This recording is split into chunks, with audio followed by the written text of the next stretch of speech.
In this video, I am travelling on the DFDS ferry from here, North Shields, to Amsterdam. It's an overnight trip. We'll have a few hours in Amsterdam and get the overnight ferry back. So we're going to be looking at what's this journey like, what's the trip like, what's the boat like, what's the service like. Everything you want to know if you're considering coming on the ferry trip to Amsterdam from North Shields, I'll be covering it in this video and I cannot wait. It's coming up.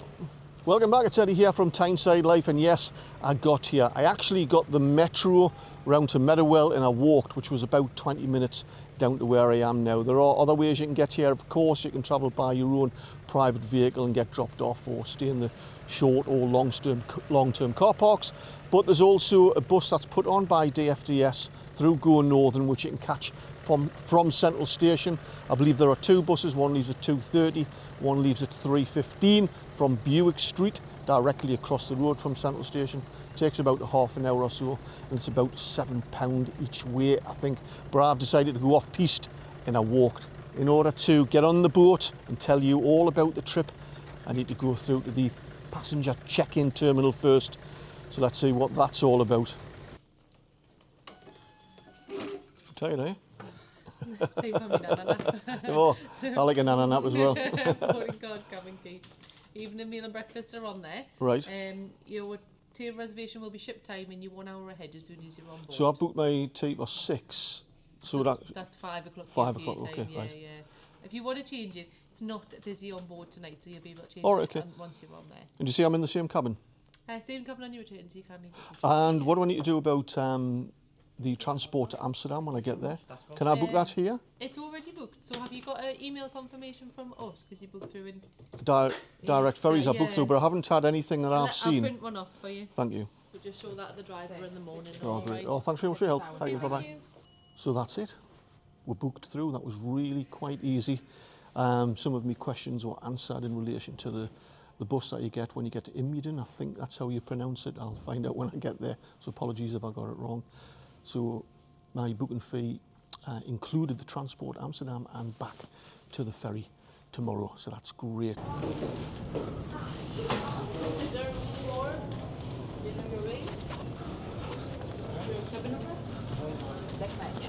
Number 8, I think. Hi. Hello. Oh, hello. How are you? Hello there. Can I help you? Yes. 868 on that corridor to your right. Thank you very much. You're welcome. There's no upgrades to first class? You can always upgrade, but try to check it in the information index. Okay, thank you. All right. Here we are. We are on deck 8 and I'm in room 868, which is right here. And to get in, just scan it like it's a hotel room. And this is my tiny cheap cabin. Probably one of the cheapest you can get on board. That's the one I asked for anyway. There's another foldy down bed there up on the top. And the bathroom. Ooh. And shower. Looks all clean enough. No concerns from me. And that's it. As simple can be.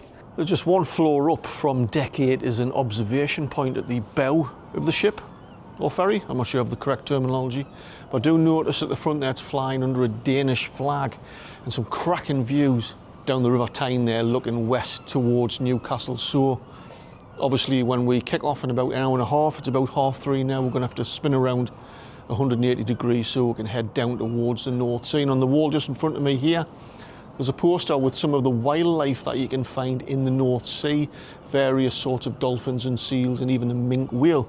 Oh, this is just fantastic. I love travelling. I love just the whole experience of doing something new. I mean, I did this particular ferry trip to Amsterdam about 25 years ago. Can't remember a great deal about it. So I'm really looking forward to this particular trip and exploring and having a good look around and letting you guys know all about the experience. But I'd say tip number 1 so far, I would get to the ferry terminal no later than 2:30 if you can. because at about 3 o'clock, it must have been 100 or so people turned up, and it all got very busy. The check-in desk become very busy. So if you get in before then, you can check in when it's relatively quiet and be at the front of the queue, ready to go through the boarding gate. So I'm up as high as you can get on the ship at the stern. Oh man, I tell you what, you're just being up here, the bird's eye view you get of the surrounding area and the river and South Shields. In fact, I didn't know there was so much development going on in South Shields down by the riverbank, but the views are absolutely stunning. We could be in for a cracking sunset tonight. Behind me here, you have North Shields as well. And I'd say, I don't know, maybe it's about a mile behind us, I don't know if you can see, you have the ferry service which travels between North Shields and South Shields. If you've been following my channel, just 3 or 4 weeks ago I did a video about North Shields Fish Quay where Helen and I did actually get the ferry across, so you'll see up close what it's like to travel on that fantastic service between North Shields and South Shields. So you might be wondering how much all this has cost me. Well, I booked it online through a company called Direct Ferries. Now before I start and go into it, I'm aware there are probably far better deals than the one I've got, which I think is all right. And it's so complicated, it depends on the time of year you go, and all sorts of different caveats and conditions can govern the actual total cost of your trip. You can also use companies like Voucher and others of a very similar nature where you can buy a very cheap voucher for 70, 80 or £100 or whatever, which includes everything, and off you go. There are some downsides to that because you are restricted, I believe, on the dates you can actually travel, but also as well with vouchers like that they can actually be cancelled at the last minute by the parent company, and I didn't want to take that risk because I fell foul of that before in an unrelated night out.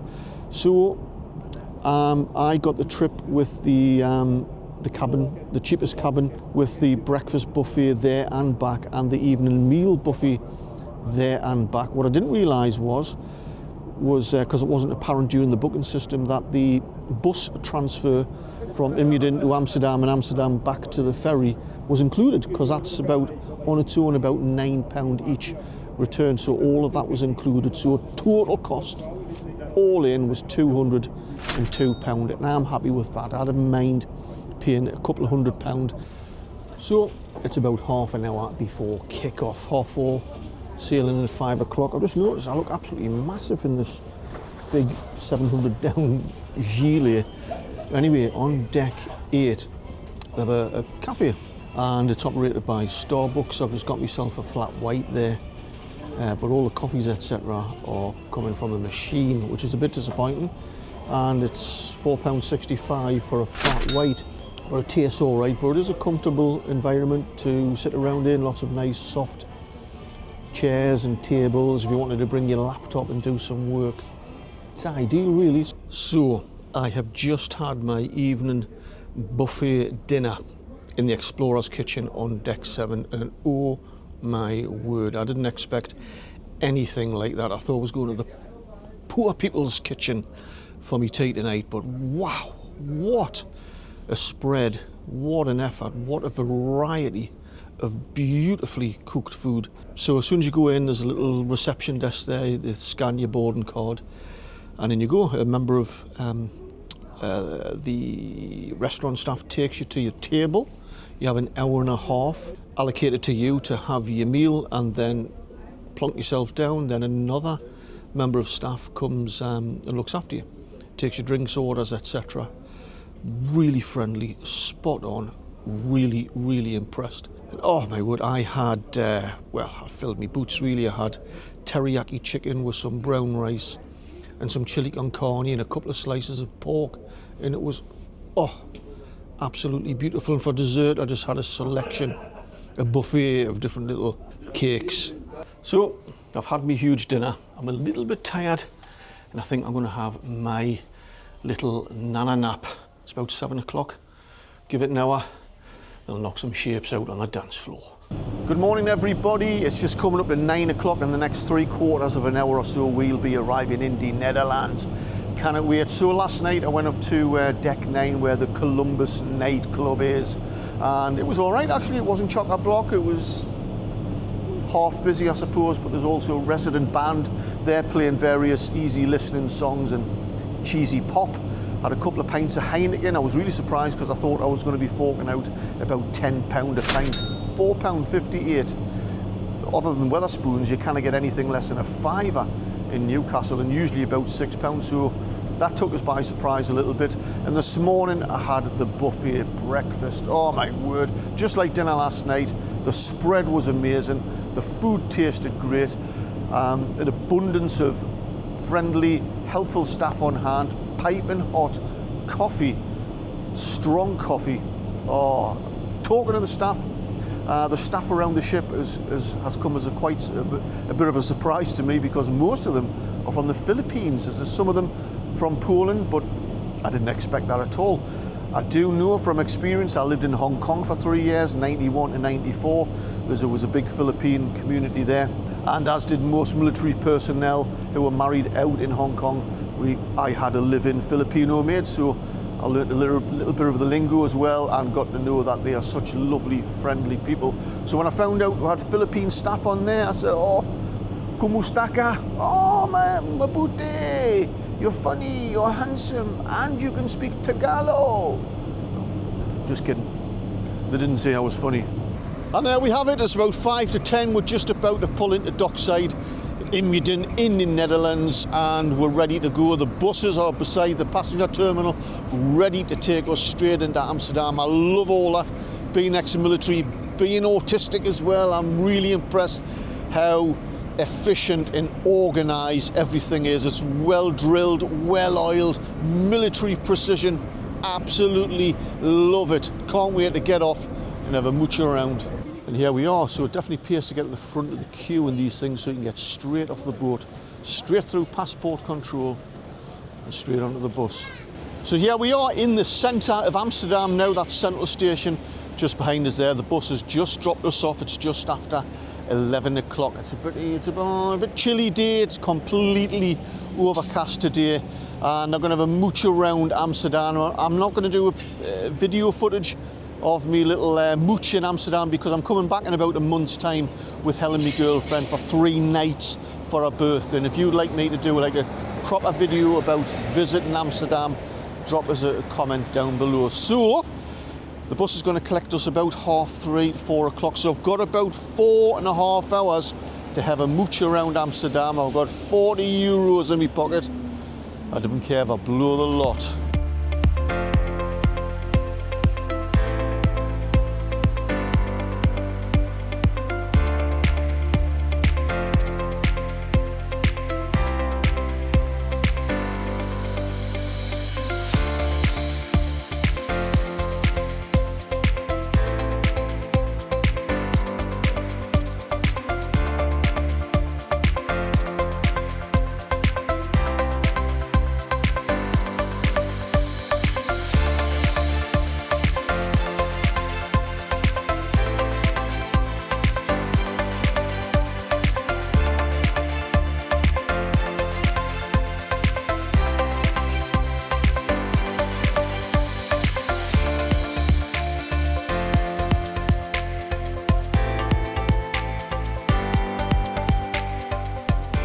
Okay, I couldn't help myself. I had to show you a little bit of Amsterdam. Well, it's such a fantastic city. So as you can see, back on board now, it's actually about 8:30, and I've had me dinner again in the Explorer's Kitchen. Oh, got to check it out anyway. And had a little nana nap. Shower, I have to say the shower, I can only speak for my particular cabin, was absolutely spot on, because that can be so annoying if you've got a shower that isn't very powerful or doesn't have hot water. So my shower was absolutely spot on. So very shortly I'm going to head back upstairs to the Columbus Club and have a couple of pints. So I just want to mention a couple of other facilities that there are on board here, starting with Deck 8, just downstairs there. There is a huge shop. You get all sorts of gadgets and clothing and duty free, and as well there's a bar called the Navigator's Bar, a bit of a chill out lounge if you like. There's a singer there with an acoustic guitar singing some easy listening tunes if you just want to have a bit of a quieter night. In terms of food as well, I'm actually sat in the North Sea Bistro. This is for those who really want some fine dining with an a la carte menu. I mean, if the Explorer's Kitchen isn't good enough, but this place in here is absolutely beautiful, so I can imagine the food is absolutely stunning. But also as well, on the deck 9 you have a couple of cinema rooms as well. You have a games room for the kids. There's a massage chair. There's all sorts of things going on. So this whole trip, I have to say, has really taken me by surprise. I thought it was going to be kind of going through the motions by the whole experience, but it's been absolutely spot on, genuinely. And of course, I'm not being sponsored. I've been really impressed from the food to the service, to the staff and how friendly and helpful they are, to everything. Well, that's it. I hope you found it really interesting. If you did, don't forget to give us a thumbs up, and of course subscribe if you'd like to see me do more videos like this, and hit the bell so every time I release a new video you'll get a notification. And of course, if you've done this particular cruise, let me know down in the comments below what your experience was like. Anyway, that's enough from me. I'm going to chill out, enjoy the rest of my evening, have a couple of cold pints of lager, and I'll catch you next time.